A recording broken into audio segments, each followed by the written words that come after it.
Canon made some news today. I don't know if you guys are into cameras, but this is a big deal in the camera world. They released the 45 megapixel flagship R5, which can record 8K video in an actual DSLR form factor. It's a mirrorless camera, but in a portable form factor that would be more typical for still photography.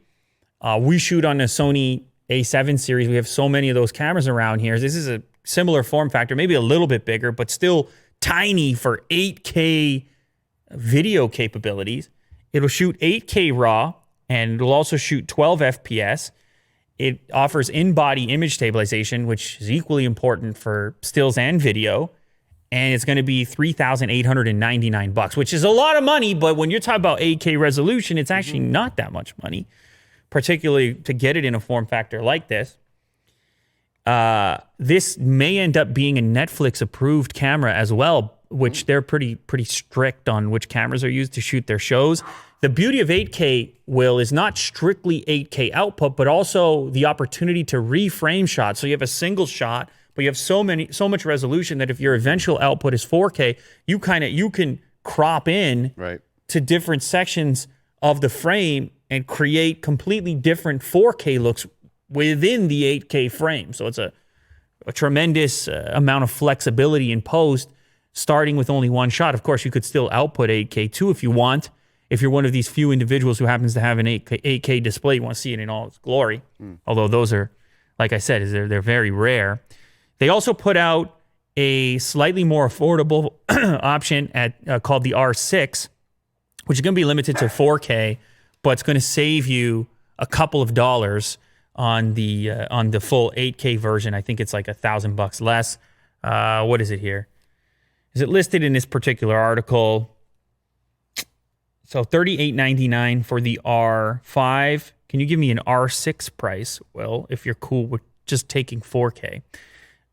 In the meantime, it also is going to have a new autofocus system, dual pixel CMOS AF2 with 100% coverage, 1,053 AF areas. That's one of the huge advantages that Canon has, and really an advantage in 8K, because try to find yourself an 8K camera with any type of autofocus, it's going to be difficult to do.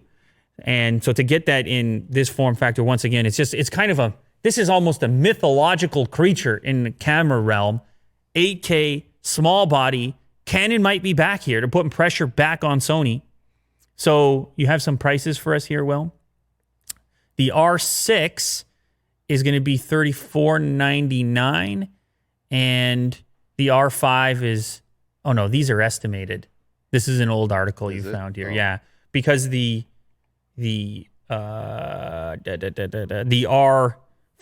is $38.99 official.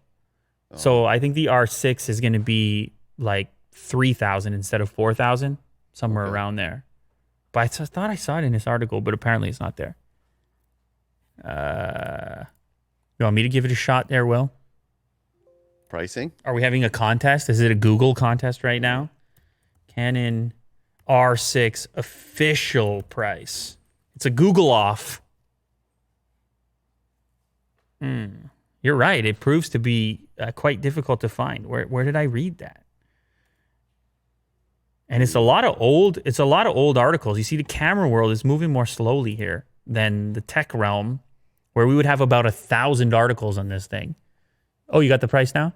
Well, July 8th is the article.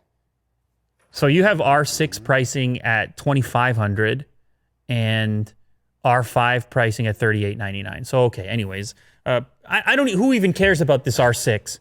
As much as people might want to save a few bucks, the real headline here is the 8K capability of the $38.99 R5 body. But anyways, camera nuts, camera nerds have been waiting for this for a long time, waiting for Canon to really put up a competitor against what Sony's been doing with the A7 series. And this is kind of beyond that, dude.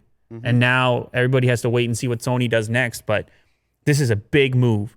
High speed, dual pixel, AF, 8K, under $4,000, handheld Canon. Canon's back. Very impressive.